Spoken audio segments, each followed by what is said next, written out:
దేవీ తల్లి రథోత్సవ రథాన్ని లాంఛనంగా ప్రారంభించిన కంబాల శ్రీనివాసరావు దంపతులు. గోకవరం అక్టోబర్ 4.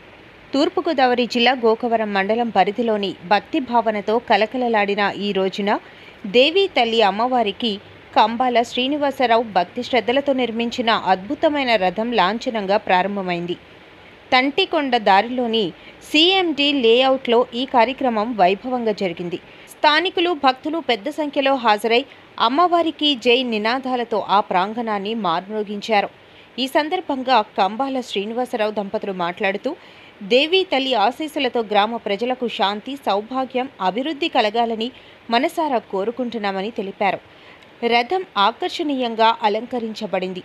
పుష్పాల హారాలు, దీపాలతో ప్రకాశవంతమైన ఈ రథం దర్శన మాత్రాన భక్తుల హృదయాలను ఆహ్లాదపరిచింది. గ్రామ పెద్దలు, యువత, మహిళా భక్తులందరూ పాల్గొని భక్తి పరవశంతో అమ్మవారిని దర్శించుకున్నారు.